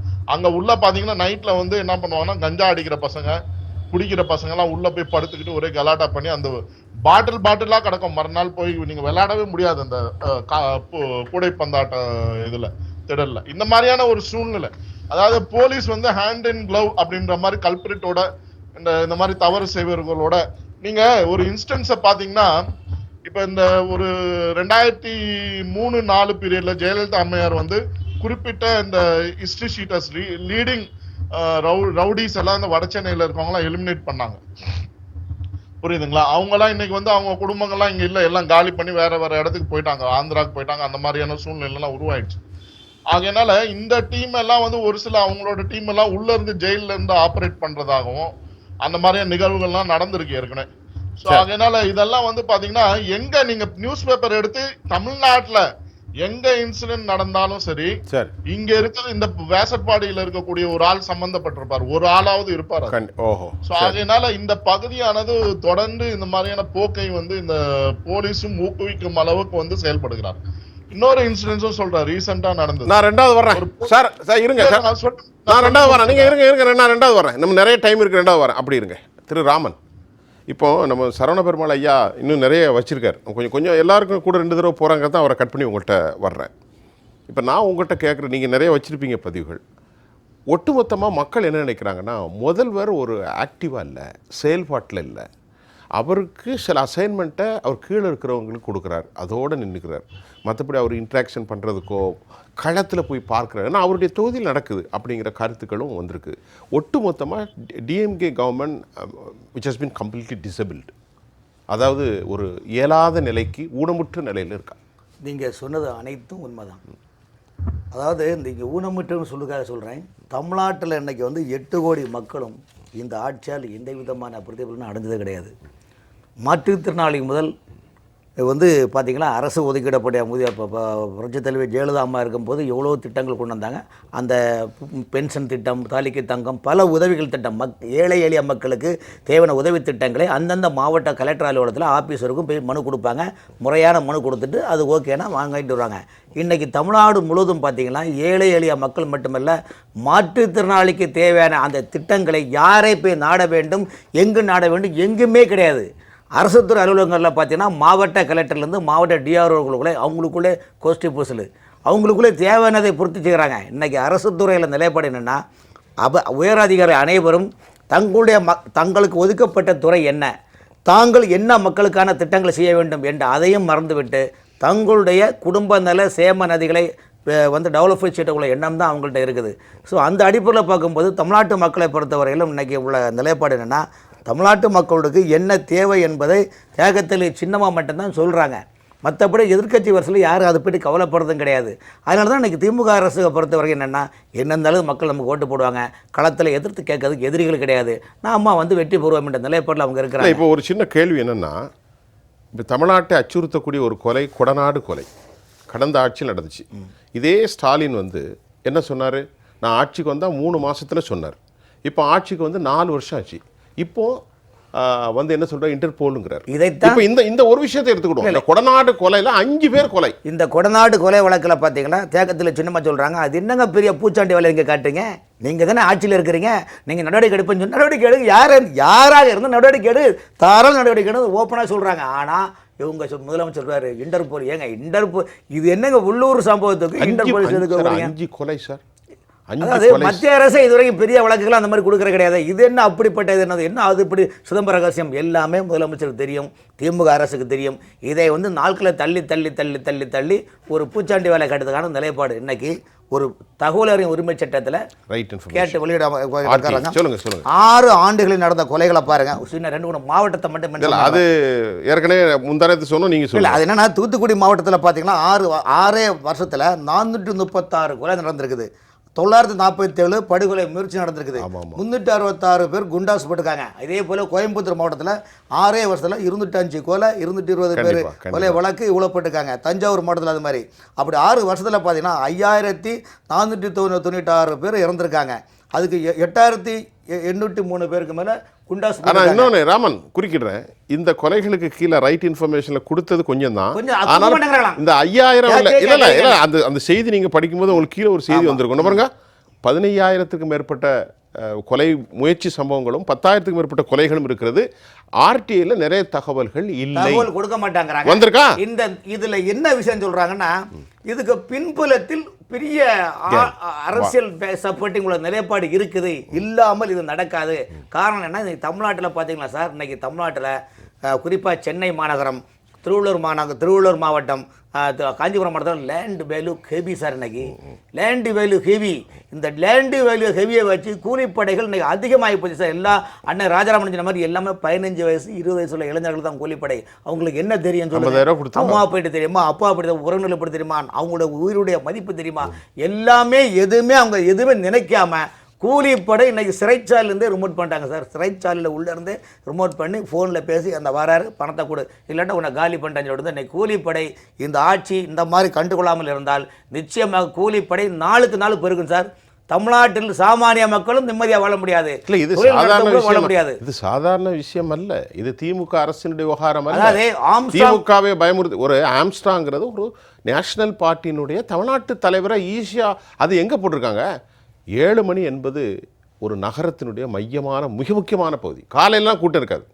7 மணி என்பது எல்லாரும் கூடக்கூடிய இடம். ஒரு விஷயம் சார், ஆம்சாங்களுடைய இறுதி ஊர்வலத்தில் 10 மணி நேரம் நடக்குது. அந்த ஊர்வலம் எங்கேயாவது கரெக்டாக நடந்ததா? ஒண்ணுமே இல்லை. ஒரு இடத்துல கூட சார், ஒரு இடத்துல காவல்துறைக்கு அங்கே வேலை இல்லாமல் ஆயிடுச்சு. அவன் எல்லாம் சத்தம். அவங்களுடைய தலைவருக்கு இறுதி மலை இதே போல ஜல்லிக்கட்டு படத்தில் கூட எங்கேயாவது ஒரு பிரச்சனை நடந்தா? இல்லை. ஆனால் சேவை இல்லாமல் சில இடங்களில் காவல்துறை மட்டுமல்ல, திமுக ஆட்சியாளர்களும் தங்களுடைய சூழ்நிலைக்காக தேவையில்லாம பிரச்சனை உருவாக்கும் போது சட்ட ஒழுங்கு கெட்டு விடுகிறது. நீங்கள் காவல்துறை அதிகாரியை மாற்றிட்டீங்க. தமிழ்நாட்டில் பொதுவாக என்ன பண்ணுறாங்கன்னா, ஒரு பிரச்சனை வரும் உடனே அந்த காவல்துறை அதிகாரி மாற்றி என்ன அதுக்காக குற்றங்கள் நடக்காமல் இருக்குமா சொல்லுங்க. இப்போ மாற்றிருக்காங்களே, இதில் எதுவும் உள்நோக்கம் இருக்கா? அல்லது நம்ம ஊரில் ஒரு பழமொழி சொல்லுவாங்க, கொதிக்கக்கூடிய அந்த பதநீருக்கு வந்து ஆமனுக்கு விதையை போட்டு அதை அமுத்துறது. ஆமாம், அதாவது இதில் கொஞ்சம் அப்படியே அமுத்திடுறது சார். இதில் வந்து பார்த்தீங்களா சார், திமுக கூட்டணியில் இருக்கிற கட்சிகளே இதை பற்றி இது பிடிச்ச கைது செய்த சரண்டரான குற்றவாளிகள் போலி குற்றவாளிகள், உண்மையான குற்றவாளிக்கு எங்கோ ஒன்று இயக்குகின்றார். இதற்கு நீங்கள் என்ன பதில் சொல்கிறீங்க? இந்த பிரச்சனையை மாறுவதற்காக இன்னைக்கு காவல்துறை அதிகாரம் மாற்றலாம். காவல்துறை அதிகாரம் மாற்றணும்னா எல்லாமே இனிமேல் நாடு முழுவதும் இனிமேல் எந்த சம்பவம் நடக்காது, அநியாயம் நடக்காது, அக்கிரமம் நடக்காது, மக்கள் தமிழ்நாடு இனிமேல் தேனாரும் பாலாரும் ஓடுமாறு எதுக்குறீங்களா? எல்லாம் ஒரு சீனை கிரியேட் பண்ணிட்டாங்க சார். தமிழ்நாட்டுடைய மக்கள் இன்னைக்கு நொந்து நூலாக போய் இருக்கிறாங்க. மக்கள் நிம்மதி இழந்து காணப்படுகிறாங்க. எந்த அரசு அலுவலகங்களை போனாலும் அங்கே அதிகாரிகள் கிடையாது. அதிகாரிகள் சொந்த தொழில் பார்க்குறாங்க தவிர மக்களுக்காக எந்த அரசு துறையும் இயங்கவில்லை. இதில் யாருக்கு துறை மந்திரியா அதை பற்றி ஆய்வு பண்ணுறது இல்லையா? திரு ராஜாராம் சார், இப்போ ஒரு கொலை வழக்குகளை நாங்கள் இப்போது பார்க்கும்போது 2028 4, 29 4, 25 6வது மாதம் 15ஆம் மாதம் இப்படி கிட்டத்தட்ட நிறைய கொலைகள் தொடர்ந்து நடக்குது. தென் மாநிலங்களில் இருந்து, டெல்டா பகுதிகளில் இருந்து, மத்திய தமிழகத்திலிருந்து, வட தமிழ்நாட்டில் இருந்து எல்லா இடங்களும் கொலை. அது லிஸ்ட்டை நான் வாசிக்க வேண்டிய தேவையில்லை, பொதுவாக பேசிடுறேன். இதில் முக்கியமாக திரு ஆம்ஸ்ட்ராங்குடைய மரணம், அப்புறம் அதிமுகவுடைய முக்கியமானவர் கோவை இது சேலத்தில் ஒருவர் சண்முகம் ஐயா அவர்கள், இப்படி நிறைய உடைய மரணங்கள். பொதுவாக அரசியல் கொலைகள்லாம் வந்து பலவித சிக்கல்களை ஏற்படுத்துது. உதாரணத்துக்கு பார்த்தீங்கன்னா, வேங்க வயல் குறித்து இன்றைக்கி நீதிமன்றம் ஒரு கடுமையான கண்டனத்தை தெரிவித்திருக்கிறது. உயர்நீதிமன்றம் என்ன சொல்கிறாங்கன்னா, வேங்கவயல் சம்பவத்தில் ஒருவர் கூட இவ்வளவு காலதாமதம்னா ஏயா கைது செய்யலை? கிட்டத்தட்ட 389 சாட்சிகள், 3 notice, central bureau of investigation கொடுக்காம சிபிசிஐடி வழக்கு பண்ணியிருக்காங்க. இதுவரைக்குமே நீங்கள் எடுக்கலை அப்படிங்கிற உயர்நீதிமன்றம் ஒரு கேள்வியை தமிழக அரசை நோக்கி எழுப்பியிருக்கு. இது எல்லாருக்குமான கேள்வி. அதையும் பொதுத்தளத்தில் வச்சுட்டு ஐயாட்ட கேட்குறேன், என்ன செய்யலாம்? வேங்கவயல் இஷ்யூ சொன்னீங்க. அதில் வந்து சிபிசிஐடி வந்து இது வரைக்கும் கண்டுபிடிக்க முடியவில்லை, யாரையுமே கொண்டு வந்து நிறுத்தலை அப்படிங்கிறது. DNA டெஸ்ட் கூட நிறைய பேர் வரல. அதை வந்து உயர்நீதிமன்றத்தோட பார்வையாக இருக்குது. உயர்நீதிமன்றம் வந்து இது சிபிஐக்கு இந்த கேஸை மாற்றிட்டோம், நிச்சயமாக கூடிய விரைவில் யார் குற்றவாளின்னு தெரிய வரும். இதில் என்ன ஈகோ இருக்குது? என்கிட்ட திறமை கொஞ்சம் கம்மியாக இருக்குது சார், நீங்கள் வாங்க. ஈகோ இல்லை, இதில் என்ன பிரச்சனை? சிபிஐக்கும் சிபிசிஐடிக்கும் என்ன வித்தியாசம்? அதாவது லோக்கல் போலீஸு, சிபிசிஐடி, சிபிஐ, இது 3 என்னென்னா லோக்கல் போலீஸு அந்த எஸ்பி கண்ட்ரோலில் உள்ளது. ஆமாம், டிஜிபி கண்ட்ரோலில் இருக்கக்கூடியது. லோக்கலில் எஸ்பி கண்ட்ரோல். சிபிசிஐடிங்கிறது வந்து அதுவும் வந்து டிஜிபியோட கண்ட்ரோல். பட் அவங்களுக்கு ஃபோக்கஸ்டாக இந்த டியூட்டி மட்டும்தான். இப்போ இந்த கேஸ்னால் அந்த கேஸை மட்டும்தான். லோக்கல் போலீஸில் டெய்லி பந்தோபஸ்து டியூட்டி இருக்கும், குற்ற தடுப்பு பணிகள் இருக்கும், பீட் போக வேண்டியிருக்கும், எஸ்கார்டு போக வேண்டியிருக்கும், கோர்ட் அட்டன் பண்ண முடியும், நிறைய வேலை. இந்த மாதிரி வேலைகளில் இன்னொரு வழக்கு வந்துருச்சுன்னா கைதிகள் பரிவர்த்தனை இருக்கும். ஆமாம், அதான் எஸ்கார்டு. ஆமாம், இப்போ அது போக அடுத்த இன்னொரு வழக்கு, இன்னொரு கம்ப்ளைண்ட் வந்துருச்சுன்னா அதையும் பார்க்க வேண்டியிருக்கும். ஆக இந்த ஃபோக்கஸ்டாக இதை பண்ண முடியாது அப்படிங்கிறதுக்காக சிபிசிஐடிக்கு மாற்றுறாங்க. அவங்ககிட்ட வந்து மொத்தமாகவே ஒரு 10 வழக்கு 20 வழக்கு தான் இருக்கும். அவங்க ஆஃபீஸர்ஸ் நிறைய இருப்பாங்க. அந்த வழக்கை மட்டுமே இப்போ அதில் ஒரு வழக்கை கண்டுபிடிக்கணும்னா 10 வழிகள் இருக்குன்னு வைங்க. இப்படி இருக்கலாம், இப்படி இருக்கலாம், இப்படி இருக்கலாம் அப்படின்னு அந்த 10க்கு 10 டீம் போட்டு அங்கே 10 ஃபாலோ பண்ணி என்ன ஏதுன்னு பார்க்க முடியும். இங்கே வந்து அது பண்ணிக்கிட்டு இருக்கையிலே திடீர்னு பந்தோபஸ்துக்கு, விஐபி பந்தோபஸ்துக்கு இத்தனை பேரை கூப்பிட்றாங்கப்பாங்க. அந்த விஐபி பந்தோபஸ்து போகணும். இந்த மாதிரி ஃபோக்கஸ்டாக பண்ண முடியாது. அது வந்து ஸ்டேட் கவர்மெண்ட்டோட கண்ட்ரோல், ஸ்டேட் போலீஸ் தான் அது. ஆனால் சிபிஐங்கிறது சென்ட்ரல் போலீஸ், சென்ட்ரல் கவர்மெண்டோட, அது சென்ட்ரல் பியூரோ ஆஃப் இன்வெஸ்டிகேஷன். ஆமாம், அவங்க சென்ட்ரல் கவர்மெண்ட் அந்த டைரக்டர்லாம் சென்ட்ரல் கவர்மெண்ட் தான் நியமிக்கிறாங்க. இப்போ இந்த மாதிரி சில சிக்கலான கேசஸ் இருக்குல்ல, இப்போ நான் கேட்குறேன், ஆம்ஸ்ட்ராங்குடைய கேசஸ் இருக்குது. மாயாவதி ஒரு நேஷனல் லீடர் சொல்கிறாங்க, இவங்க மஸ்ட்டு வந்து நீங்கள் ட்ரான்ஸ்ஃபர் பண்ணுங்கள் அப்படின்னு சொல்கிறாங்க. அவங்க யூபிலேருந்து வந்து சொல்கிறாங்க. இப்போ இதில் என்ன தமிழ்நாடு அரசுக்கு ஒரு ஈகோ இருக்குன்னு நான் கேட்குறேன். இப்போ சிபிஐக்கு மாற்றணும் அப்படின்னா ஒன்று அரசாங்கம், தமிழ்நாடு அரசாங்கம் மாற்றணும், இல்லை கோர்ட்டில் ஆர்டர் போட்டு மாற்றணும், இல்லைன்னு சென்ட்ரல் கவர்மெண்ட் ஆர்டர் போட்டு மாற்றணும். சிபிசிஐடிக்கு மாற்றணும்னா டிஜிபி ஆர்டர் போட்டாலே போதும் லோக்கல் போலீஸ்ல இருந்து. சரி, இருந்தாலும் இவங்க எல்லாம் கன்சல்ட் பண்ணா ஆட்டோமேட்டிக்கா இதுல என்ன அப்படின்னா எல்லாருமே போலீஸ் தான், எல்லாருமே அந்த ஐபிசி, முன்னாடி ஐபிசி, இப்போ பிஎன்எஸ் சட்டம், இந்த சட்டத்துக்கு கீழே தான் வேலை செய்யறாங்க. அந்த சட்டத்தின்படி தான் அவங்க வந்து நடவடிக்கை எடுக்க போறாங்க. சிஆர்பிசி இப்போ இருக்கிற பிஎன்எஸ்எஸ் அந்த சட்டப்படி தான் நடவடிக்கை எடுக்க போறாங்க. ஆனாலும் கூட என்ன எதனால இப்போ நீங்க சொன்னீங்க இல்லையா, அவங்க வந்து எதுக்கு சிபிஐக்கு அனுப்பணும்னு சொல்றாங்க. அப்போ என்னன்னா அவங்களுக்கு வந்து இந்த போலீஸ் மேல நம்பிக்கை இல்லாமல் சொல்றாங்களா அப்படிங்கிறத பார்க்கணும். ரெண்டாவது வேங்கையில் இஷ்யூ சொன்னீங்க இல்லையா, அதில் ஏன் என்ன பண்ண முடியல அப்படிங்கிறது வந்து நிச்சயமாக உண்மை கூடிய விரைவில் தெரிய வரும். அதுக்கு என்ன காரணம் வரும் அப்படிங்கிறது கூடிய விரைவில் தெரிய வரும். இது மாற்றி பார்க்கட்டும், மாற்றினாங்கன்னா கூடிய சீக்கிரத்தில் தெரிஞ்சிடும். ஒரு ஓய்வு பெற்ற காவல்துறை ஆணையாளர்கிட்ட ஒரு கேள்வி எனக்கு. இப்போ பயங்கரவாதத்தினுடைய அடிப்படை கூறுகள் என்ன? நான் ஒரு டெல்லியில் இருக்கக்கூடிய ஒரு பிஜேபி தலைவர்கிட்ட ஒரு 7 வருஷத்துக்கு முன்னாடி நேரடியாக கேட்டேன். பயங்கரவாதம் என்பது என்ன?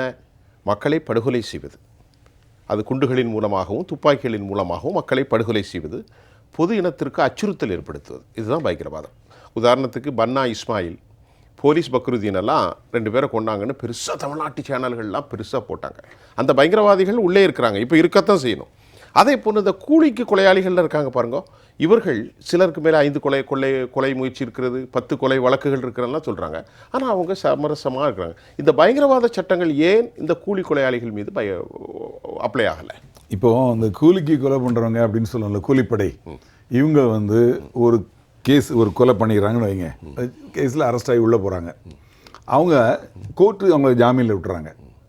ஜாமீனில் விடுறதுக்கு வழி இருக்கு, அதனால சட்டத்தில் வழி இருக்கு, சட்டத்தில் வழி இருக்குனால அவங்க விடுறாங்க. இன்னைக்கு கெஜ்ரிவாலுக்கு சட்டத்தில் வழி இல்லை, உள்ள இருக்காரு ஒரு பேச்சுக்கு. அந்த கெஜ்ரிவாலுக்கு சட்டத்தில் இடம் இல்லை, உள்ள இருக்காரு. சிபுசேரன் உள்ள இருக்காரு. நம்ம செந்தில் பாலாஜி உள்ளேயே இருந்துகிட்டு இருக்காரு. சட்டம் அப்படி வலுவாக இருக்கிறது. சரி, சொல்லுங்க.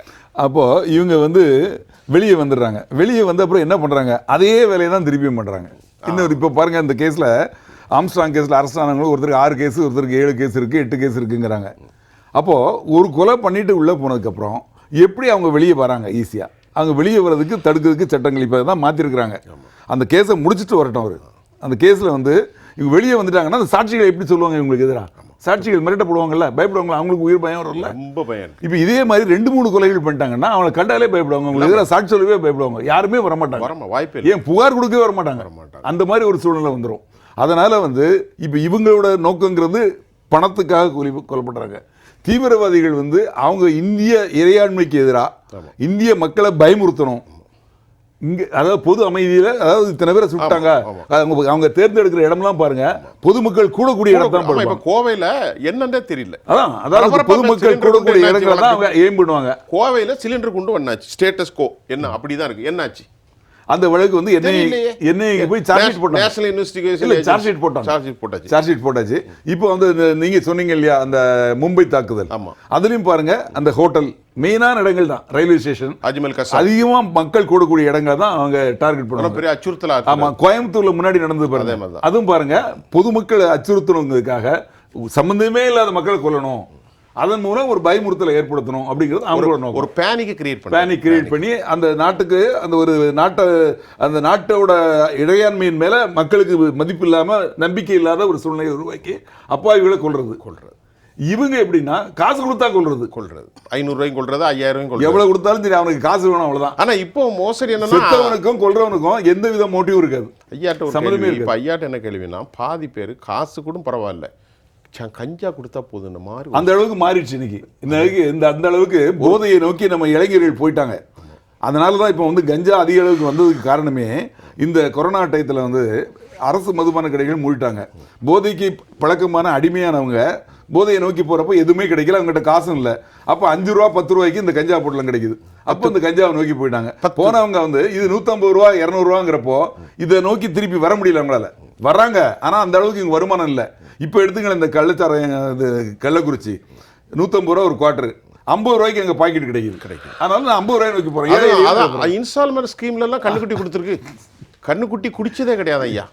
அவன் பேரை பாரு, கண்ணுக்குட்டி நாசமா போகிறவன் அவ்வளோ உயிரையும் நாசமாக்கிட்டான் பாருங்க. அவன் குடிச்சதே இல்லையா வாழ்க்கையில். எவ்வளவு மன வேதனை பாருங்க. எத்தனை பேர் தாலி எடுத்து போயிட்டாங்க. அது நம்ம சகோதரி அந்த சட்டத்தில் உள்ள குறைபாடு என்னன்னா, ஒரு 22 வாட்டி அவனை கேஸ் போட்டுருக்காங்க, அரெஸ்ட் பண்ணி ஐயா பேசி முடியும். இத்தனை வருஷம் உள்ள இருக்கணும், 1 வருஷம் 2 வருஷம் தண்டனை கொடுத்துருந்தா அவனுக்கு பயம் இருக்கும். அந்த கேஸ் எல்லாமே பெயிலபிள். இப்போதான் சட்டத்தை மாற்றிருக்காங்க. சட்டத்தை மாற்றி மதுவிலக்கு அமல் சட்டத்தை கொஞ்சம் மாடிஃபை பண்ணியிருக்காங்க. இந்த மாதிரி மாடிஃபிகேஷன்ஸ் முன்னாடியே வந்திருந்து அதில் வந்து இவங்க அரெஸ்ட் பண்ணப்பட்டு ரிமாண்ட் பண்ணப்பட்டு தண்டனை வாங்கி கொடுக்கப்பட்டிருந்தா இந்த மாதிரி தவறுகள் நடக்காது. அவங்களுக்கு ஒரு பயம் இருக்கும். சட்டங்கள் கடுமையாக்கப்படணும் நிச்சயமா. ஆனா அந்த கடுமையில அப்பாவிகள் மாட்டக்கூடாது. ரொம்ப முக்கியம். காவல்துறையும் வந்து இதை வந்து தீவிரமா நடவடிக்கை எடுக்கணும். கண்டிப்பா. இப்ப இந்த கூலிப்படையை ஒழிக்கணும் அப்படிங்கறத வந்து ரொம்ப தீவிரமா பண்ணா நிச்சயமா தமிழ்நாட்டில் இந்த கூலிப்படையோட நடவடிக்கைகள் குறையும். ஆனா கூலிப்படையில ஒரு காரணம் இந்த போதை கஞ்சாக்கள் மிக முக்கிய காரணம். ஆமா, அதுவும் இளைஞ 17 வயது 20 வயதுக்காரர்கள் போதை கடுமையாகி இந்த விவகாரத்தை ஒரு காரணம்.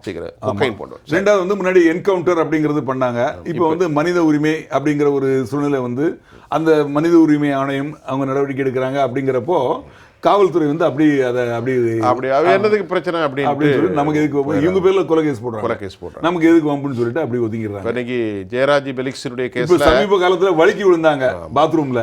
இப்போ அதுவும் கூட பிரச்சனையானவொடனே வழுக்கி விழுறதும் நின்று போச்சு. வழுக்கி விழுந்தாங்களா, தள்ளி விட்டாங்களா, இல்லது பாசி அதிகமா பிடிச்சிருக்குன்னு நினைக்கிறேன். எது போலீஸுக்கு தெரியாம இருக்காது, காவல்துறை ஆனாலுக்கு உண்மையில கழுகாம இருந்தா அடிக்கடி பாசி பிடிச்சா போகும்போது வழுக்கி விழுந்துருவாங்கல்ல. அதுக்கு புத்தூர்ல கொண்டு கடுமையான குற்றவாளிகள் தான். நீங்க ரொம்ப காவல்துறைக்கு அதாவது திரு ராஜாராம் ஐயா அவர்களுக்கு எனக்கு தனிப்பட்ட தொடர்பு இருந்தாலும் ஒரு காவல்துறை அதிகாரியாக கண்ணியமாக என்ன செய்யுங்கிறத சிறப்பாக சொல்லியிருக்கேன். வாழ்த்துக்கள், நன்றி. சொல்லுங்க ஐயா சரவண பெருமாள், ஏதோ சொல்ல வந்தீங்க, சொல்லுங்க. உங்களுக்கான நேரம். நீங்க சொன்ன மாதிரி இப்போ ஒரு 1.5 வருடத்துக்கு முன்போ 1 வருடத்துக்கு முன்போ இங்க இருக்கக்கூடிய அதிமுகவனுடைய வட்ட செயலாளர் இளங்கோ அப்படின்றவர் வந்து அவர் வீட்டு முன்னாடி வந்து இதே மாதிரிதான் ஒரு 5 பேர் கொண்ட கும்பல் வந்து ஆட்டோலையும் பைக்லயும் வந்து கொண்டிருக்காங்க. இப்ப நான் வந்து அவரை வந்து நான் தேர்தலில் 21 நினைக்கும் போது அவர் என்ன கவுண்டிங்ல லோயலா காலேஜ்ல வந்திருந்தாரு. நான் விசாரிக்கும் போது என்னன்னா அந்த அவர் வந்து கொண்டுட்டாங்க, அவரை பத்தி தான் சட்டசபையில கூட அவரோட கொலையை பத்தி தான் எடப்பாடியார் வந்து பேசினார் அப்படின்லாம் இங்க இருக்கக்கூடிய இன்னொரு மாற்று கட்சியினுடைய தோழர் வந்து சொல்றாரு. அந்த இன்சிடென்ட்டை பத்தி விசாரிக்கும் போது என்ன சொல்றாங்கன்னா, அந்த குடித்து அந்த சிறு வயது இளைஞர்கள், அதான் காசுக்காக கொலை பண்றவங்க இவங்க எல்லாமே 10,000 15,000 20,000 1 லட்சம் வரைக்கும் இந்த மாதிரிலாம் கொலை பண்றவங்க.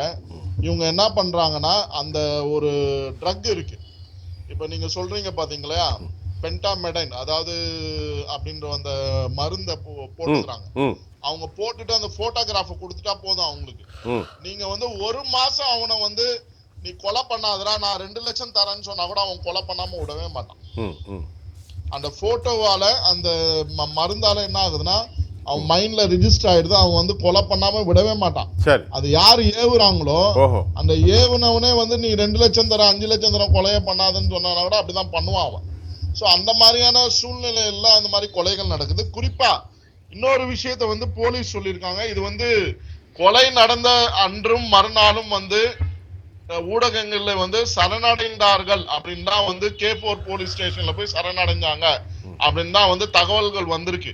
ஆனா வந்து இன்னைக்கு வந்து பத்திரிகை ஊடகத்துல வந்திருக்கிறது என்னன்னு கேட்டீங்கன்னா, நம்ம மாண்புமிகு முதலமைச்சராக இருந்தாலும் சரி, நம்மளோட கமிஷனராக இருந்தாலும் சரி, நாங்க கைது செய்தோம் அப்படின்னு சொல்றாங்க. அதனால உண்மையான டேட்டாஸ் வந்து கிளியரா இல்ல. அது இல்லாம இது வந்து பொலிட்டிக்கல் மோட்டிவ் இல்லைன்னு சொல்றாங்க. கண்டிப்பா பொலிட்டிக்கல் மோட்டிவ் இல்லாம இருக்காது. ஏன்னு கேட்டீங்கன்னா இவரு மேல நிறைய வந்து விஷயங்கள் வந்து மறைமுகமாகவும் நேரடியாகவும் நிறைய விஷயங்கள் ஆம்ஸ்ட்ராங்கன் மீது இருக்கிறது. அந்த விஷயங்கள் எல்லாம் பழைய விஷயங்கள் எல்லாம் யாராவது பொறுத்திருந்து காலம் பார்த்து, ஏன்னா இவர் இந்த ஆருத்ரா பிரச்சனையில வந்து தென்னரசுன்ற அவரோட டிஸ்ட்ரிக்ட் ஆபீஸ் பேரர் வந்து பணம் முதலீடு செய்து ஆருத்ராவுல வந்து பஞ்சாயத்து பண்ணியிருக்காங்க. ஆம்ஸ்ட்ராங் வந்து தெளிவா வந்து என்ன சொல்லியிருக்காங்கன்னா, பணம் கொடுக்கவில்லை என்றால் நான் கடுமையாக நடவடிக்கை எடுப்பேன் என்று கூறியிருப்பதாகவும், அந்த ஜெயபால் என்றவர் வந்து பஞ்சாயத்துக்கு போன அப்புறம் இந்த பொன்னை பாலன் அப்படின்ற அந்த இவரை வந்து த்ரெட்டன் பண்ற மாதிரி பேசினதாகவும் அப்படிலாம் வந்து ஊடகத்துல தெளிவா இந்த ஆருத்ரா விஷயத்துல வந்து இப்ப தாய்லாந்து போயிட்டு வந்திருக்காரு. யாரு? நம்மளோட ஆம்ஸ்ட்ராங் போயிட்டு வந்ததுக்கு பிற்பாடு, இப்பதான் ரீசெண்டா 1 வாரத்துக்கு முன்னாடி கண்டிப்பா போயிட்டு வந்ததுக்கு பிற்பாடு ரொம்ப டென்ஷனாக இருந்ததாகவும் அதை பற்றி கேள்வி எழுப்பி இருக்கிறார்கள் பத்திரிகையாளர்கள். அதற்கு கமிஷனர் என்ன சொல்லி இருக்காருன்னா, இத பத்தி எனக்கு தெரியாது, அவர் சிரிச்சு கொண்டு பதில் சொல்லி இருக்கிறார் அப்படின்ற மாதிரி சொல்லியிருக்காரு. எனக்கு வந்து இந்த ஆருத்ராவுல இருக்கக்கூடிய சம்பந்தம் என்னன்னு கேள்வி கேட்கும் போது அதற்கான இன்ஃபர்மேஷன் வந்து இப்ப வந்து எங்களால ரிவீல் பண்ண முடியாது. இன்வெஸ்டிகேஷன் நடந்து கொண்டிருப்பதாகவும், இந்த ஆற்காடு சுரேஷ் கொலை வழக்கில் ஆம்ஸ்டாங்குக்கு தொடர்பு இருப்பதாகவும், அவரை வந்து ஆற்காடு சுரேஷ்ன்றது பாத்தீங்கன்னா அவர் வந்து அந்த ஆருத்ரா பிரச்சனையில் இன்வால்வ் இருக்கிறார். அது இல்லாம ஆகஸ்ட் 18, 2023 ஆற்காடு சுரேஷை கொலை செய்து விடுகிறார்கள். அதற்கு முன்பாக பெரியபாரம் இல்ல திரு சரவண பெருமாள், இது இன்வெஸ்டிகேஷன்ல இருக்கு. இது குறித்து நாம பேச முடியாது. இப்ப இல்ல இப்ப இதெல்லாம் வந்து இன்வெஸ்டிகேஷன்ல இருக்கு. இதுக்கு பின்னாடி என்ன இருக்கிற இது வந்து நாம பேசக்கூடிய விவகாரம் அல்ல. பொதுவாக நாம பேச வருது தமிழ்நாட்டுடைய இந்த மாதிரி நிலைகளை ஏன் தடுக்க முடியலங்கிறத பேசுறோம். இது வந்து behind the screen. We can't find out exactly. Subject சொல்லிடுறேன் நான். அதாவது திடமாக இப்ப வந்து பாத்தீங்கன்னா ரெண்டு விஷயங்கள். ஜெயலலிதா அம்மையார் ஆட்சி செய்த 2001 இருந்து 2006 வரைக்கும் திடமாக யாரெல்லாம் இந்த பிரச்சனைக்குரியவர்களோ வந்து அவர்களை எல்லாம் என்கவுண்டர் செய்து பிரச்சனைகள் தீர்க்கப்பட்டது. மக்கள் வரவேற்றார்கள். இந்த மாதிரியான நிகழ்வுகள் தேவை என அவங்களோட தொந்தரவு இருந்தது. அதற்கு பின்னாகவும் தொடர்ந்து வந்து ஜெயலலிதா அம்மையார் எப்பப்பெல்லாம் ஆட்சி வந்தாங்களோ அப்ப போலீஸ் ஆபீசருக்கு சொல்லிடுவாங்க நீங்க உண்மை பிரகாரம் ஆக்ஷன் எடுத்துக்கலாம்னு. ஆனா நான் இன்னொரு விஷயத்தை கோட் பண்ண விரும்புறேன். நிச்சயமா ஏற்கனவே இல்ல இந்த எடப்பாடியார் ஆட்சியில் இருக்கும் போது இந்த தேர்தல் நடக்கும் போது அதிமுகவை ஒருங்கிணைப்பதற்கு ஜெயலலிதா அம்மையாருக்கு பிற்பாடு சசிகலா அம்மையார் தான் முன்னிறுத்த வேண்டும் என்று சுப்பிரமணிய சாமி போன்றவர்களே நல்ல சட்டம் தெரிந்தவர்கள் எல்லாம் நுணுக்கமான விஷயங்களை தெரிந்தவர்கள் சசிகலா அம்மையாரை தான் முன்மொழிந்தார். அந்த மாதிரியான நிகழ்வுகள் நடக்காதனால இன்னைக்கு வந்து ஓய்வாயிடுச்சு. கண்டிப்பா இன்னைக்கு வந்து கடலூர்ல வந்து பாட்டாளி மக்கள் கட்சியினுடைய ஒரு லீடர் வந்து வெட்டப்பட்டிருக்கிறார். இப்போ வந்து இன்னைக்கு இதுல நடந்ததோ அந்த வேணுகோபால் தெருல பெரம்பூர்ல நடந்ததோ அதே போன்ற நிகழ்வு வந்து இன்னைக்கு நடந்தது. தொடர்ந்து இந்த மாதிரியான பல கொலைகள் நடக்கிறது என்று சொல்றீங்க. திரு பாக்கி, இந்த முதலமைச்சருடைய இந்த நிகழ்ச்சியினுடைய இறுதி பகுதிக்கு வந்துட்டோம். இதுல என்னங்கிற நான் வைக்கிறேன். சிஎம் வந்து Tamil Nadu CM M K. Stalin very poor communication with intelligence. அவரோடு எந்த தொடர்பும் காவல்துறைக்கு இல்லை. ஒன்று. ரெண்டாவது, he doesn't have any press explicit to the people, disclosed. மக்கள் வேட்பாளர் அதாவது பத்திரிகையாளர்களை அனுப்பித்து டிஸ்க்ளோஸ் பண்ணக்கூடிய நடவடிக்கைகளும் தொய்வு இருக்கிறது. அப்போ தான் அவங்க சொல்லுவாங்க, ஒரு தரமாக பேசுகிறது விளங்காது. அந்த விவகாரத்தில் என்ன விஷயம் சொல்லுவாங்க. அப்படி பிரைம் மினிஸ்டர் நம்முடைய சிஎம் வந்து யாரையும் கூப்பிட்டு ஒரு ப்ரெஸ் கான்ஃபரன்ஸ் நடத்தி தமிழ்நாட்டுடைய பிரச்சனைகளை பேசி அதற்கு பதில் சொன்ன நிலை இன்றைக்கி இல்லை. மூன்றாவது, multiple disability due to the various reason. Multiple disability, பல்வேறு இயலாமைகள் பல்வேறு காரணங்களால் இருக்கிறோம். பட் லெட் இட் நான் மென்ஷன் பண்ணுறேன், நீங்கள் அதை எப்படி பார்க்குறேன்? ஒரே வரியில் சொல்ல முடியும், அந்தந்த துறைக்கு பூரண சுதந்திரம் தர வேண்டும். ரெண்டாவது, அதன் மூலம் என்ன பலன்னா, இப்போ ஒரு காவல்துறை அதிகாரியோ அல்லது ஐஏஎஸ் அதிகாரியோ அல்லது வேறு அதிகாரியோ அவர்களுக்கு தெரிந்த தகவல்களை மேலிடத்தில் பகிர்ந்துருக்காங்க. மேலிடத்திலிருந்து பகிர்ந்துக்கும், மேலிடத்திலிருந்து அமைச்சரவை கடைசியாக தமிழக முதலமைச்சருக்கு போய் சேரும். அதை ஒட்டி என்ன நடவடிக்கை எடுக்கணும்னு முதலமைச்சர் கேட்பார். எல்லாரும் கேட்குற மாதிரி அதுக்கு என்னென்ன நடவடிக்கை எடுக்கலான்னு அதிகாரிகள் தரப்புற விளக்க சொன்னாங்கன்னா நல்ல பர்ஃபெக்ட் அண்டர்ஸ்டாண்டிங் இருக்கும். இது 2 சம்பவத்தை நான் சுட்டி காட்ட விரும்புகிறேன். ஏன் அப்படின்னு சொல்லிடுறேன். ஒன்று, பெருந்தலைவர் காமராஜர் காலத்திலையும் புரட்சித் தலைவர் எம்ஜிஆர் காலத்தில் நடந்த சம்பவம். சுருக்கமாகவே முடிச்சிடுறேன். பெருந்தலைவர் காமராஜர் காலத்தில் ஒரு ஐஏஎஸ் அதிகாரி, அதாவது கலெக்டர், மாவட்ட ஆட்சியர்கிட்ட ஒரு காங்கிரஸ் கட்சி பிரமுகர், பெரிய செல்வாக்குள்ள பிரமுகர் தான் ஒரு தியேட்டர் கட்டிருக்காரு. அந்த தியேட்டருக்கு காமராஜர்கிட்ட அனுமதி வாங்கிட்டார். அதாவது திறப்பு விழாக்கு அனுமதி வாங்கிட்டாரு. அவரு டூர் வர்றாரு. வரத்துக்கு முன்னாடி இவர் சில நாம்ஸை நீங்கள் ஃபுல்ஃபில் பண்ணலை, அதனால் உங்கள் அனுமதி தர மாட்டேன்னு மாவட்ட அரசியல்வாதி நான் முதலமைச்சரே பேசியாச்சு அப்படின்னு சொல்லி இது பண்ணுறாரு. முதலமைச்சர்கிட்ட யார்கிட்ட வேணா போய் சொல்லுன்ட்டார். இது கேள்விப்பட்டவனுமா முதல்ல? இப்போ நீங்கள் காமராஜுடைய வரலாறும் டாக்டர் எம்ஜிஆர்டி சொன்னாலும் இப்போ நான் கேட்குறேன், முதலமைச்சருக்கும் இன்டெலிஜென்ஸோடையோ போலீஸ் துறையோடையோ மக்கள் பணியாளர்களையோ தொடர்பு இல்லைங்கிற தமிழ்நாட்டுடைய மோசமான லெவல் அப்படி இருக்கு. அந்த பாயிண்ட்டுக்கு தான் வரேன். அதை மறக்கலாம் இல்லை, அந்த பாயிண்ட்டுக்கு தான் வரேன். என்னன்னா, பெருந்தலைவர் காமராஜர் என்ன பண்ணாரா, சம்மந்தப்பட்ட அதிகாரியோட நேராக பேசினார். சம்பவம் வந்தது, விஷயம் என்ன விளங்கிச்சு, முடிஞ்சு போச்சு. அந்த சம்பவம் உங்களுக்கு தெரியும். எம்ஜிஆர் காலத்தில் ஒரே ஒரு தகவல் மட்டும், ஜானகி அம்மார், மரியாதைக்குரிய ஜானகி அம்மார் குடும்பத்தினர் யாரோ நோ பார்க்கிங்கில் கார் வச்சுட்டாங்க. டெப்டி கமிஷனர், போக்குவரத்து துறை கமிஷனராக இருந்த பாபி என்று அழைக்கப்பட்ட பாலச்சந்திரன், அவர் அதுக்கு வந்து அபராதம் விதிக்கிறாரு. நான் யார் தெரியுமா, முதலமைச்சரோட மனைவி குடும்பத்தை சேர்ந்தவருங்க அப்படின்ட்டாங்க. என்ன வேணால் பண்ணிக்க அப்படின்னாங்க. அவர் அரசியல் அழுத்தத்தின் காரணமாக மாற்றப்பட்ட உடனே வேலையை தூக்கி போட்டார். எம்ஜிஆர் அறிந்து உன்னுடைய நேர்மை பாராட்டுகிறேன், நீ செஞ்சதுதான் சரி, மறுபடியும் அந்த பொறுப்பு. இந்த ரெண்டு தலைவர்களுடைய எந்த சித்தாந்தமும் தமிழ்நாட்டுடைய இந்த அரசியல் தலைவர்கிட்ட இல்லை. எதுக்கு சொல்றேன்னா, எம்ஜிஆர் அவர்களும் காமராஜர் அவர்களும் அதிகாரிகளுடன் நேரடி தொடர்பு தகவல்களை உடனே விசாரித்து அறிந்து கொள்கிறார். அரசியல் அழுத்தத்துக்கு ஈடாகவில்லை. சரி, சொல்லுங்க. உத்தரப்பிரதேசனுடைய முன்னாள் முதலமைச்சர் மாயாவதி அவர்கள் தமிழ்நாட்டினுடைய சட்ட ஒழுங்கு மிகவும் மோசமான சூழ்நிலை உள்ளது, ஒரு தலைவருக்கு, கட்சியை சேர்ந்த தலைவருக்கே இந்த மாதிரி பிரச்சனை என்றால் சாமானிய மக்களுக்கு எப்படி நீங்கள் பாதுகாப்பு கொடுப்பீங்க கேட்குறாங்க. இன்றைக்கி தமிழ்நாட்டை பொறுத்த வரைக்கும் மக்களுக்கும் ஆட்சியாளர்களுக்கும் மிகப்பெரிய நெருக்கம் இல்லை. அந்த நெருக்கத்தை பிரித்து வைத்தது காரணம்னா முதலமைச்சர் கூட இருக்கிற சில அதிகாரிகள் தங்களுடைய சுதந்திரனுக்காக தான் யூகோ பார்த்து கொண்டிருக்கின்றார்கள். காரணம் என்றால் உளவுத்துறை ஒரு தகவல் கொடுத்தால் அங்கு இருக்கக்கூடியவர்கள் அந்த தகவலை முதலமைச்சர் பார்வையை கொண்டு போகிறது கிடையாது. இங்கே ஒரே உதாரணம், கடந்த ஒரு சின்ன உதாரணம், 6 மாத காலங்களில் ஜெயா ப்ளஸ் தொலைக்காட்சியில் நடந்த அத்தனை விவாதத்தையும் மாண்புமிகு தமிழக முதல்வர் போட்டு கேட்டாலே போதும் தமிழ்நாட்டில் என்ன நடந்து கொண்டிருக்கின்றது, தியாகத் தலைவர் சசிகலா அம்மையார் என்ன சொல்லியிருக்கின்றார் என்றால் பார்த்தாலே தமிழகத்தில் உங்களுடைய ஆட்சி ஒரு மக்களுக்கு சட்ட ஒழுங்கு பிரச்சனை கரெக்டாக இருக்கும். அது ஒரு உதாரணத்துக்கு தான் சொல்கிறேன்.